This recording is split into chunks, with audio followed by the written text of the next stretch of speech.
Ulimwengu wa soka Tanzania umejaa msisimko. Jina jipya linatajwa kila kona: Moses Abraham.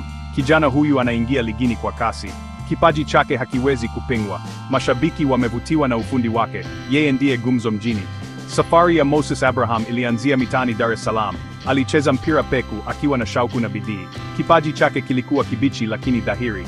Akawavutia maskauti wa eneo hilo. Waliona uwezo wake, wakakuza vipaji vyake. Alipanda ngazi haraka. Alijiunga na klabu ya mtaani na kunoa ujuzi wake. Kujituma kwake hakukutikisika. Alifanya mazoezi kwa bidii na kucheza kwa moyo wake wote. Muda si mrefu akawa nyota wa timu yake. Jina lake likaanza kuonekana kwenye magazeti. Watu wakaanza kumtambua. Nyota ilizaliwa. Moses Abraham ni mchawi uwanjani. Anasogea kwa wepesi na usahihi. Mguu wake ni mzuri. Anauchezea mpira kama sehemu ya mwili wake. Anatawala mchezo. Anaweza kubadilisha matokeo ya mechi kwa sekunde. Macho yake ni makali. Anaona pasi ambazo wengine hawaoni. Anaweza kuivunja ngome ya ulinzi kwa pasi moja. Pasi zake za kupenya ni za aina yake. Anatengeneza nafasi za kufunga kwa wenzake kwa urahisi. Yeye ndiye injini ya mashambulizi ya timu yake.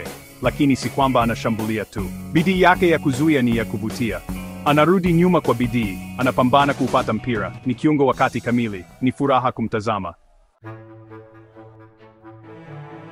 Haishangazi kwamba Moses Abraham amewavutia Simba SC. Ni moja ya klabu kubwa Tanzania. Wana historia ya kushinda mataji. Wanajulikana kwa tamaa yao. Wanataka kuwa bora zaidi. Simba SC wamekuwa wakimfuatilia Moses Abraham kwa karibu. Wamevutiwa na kiwango chake. Wanamwona kama mchezaji anayeweza kuwapeleka ngazi inayofuata. Inasemekana wanajiandaa kutoa ofa ya kumsajili. Wamepania kumleta Dar es Salaam.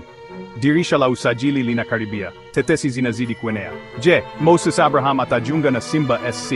Wakati ndio utasema. Kitu kimoja ni hakika: kiwango chake kinazidi kupanda. Kuinukia kwa Moses Abraham ni chanzo cha msukumo kwa vijana wanaocheza soka Tanzania. Ni mfano wa kuigwa. Anathibitisha kwamba kwa bidii na kujituma kila kitu kinawezekana. Yeye ndiye mustakabali wa soka la Tanzania.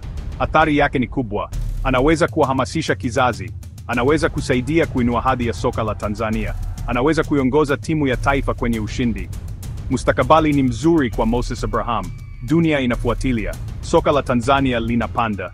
Na Moses Abraham anaongoza msafara.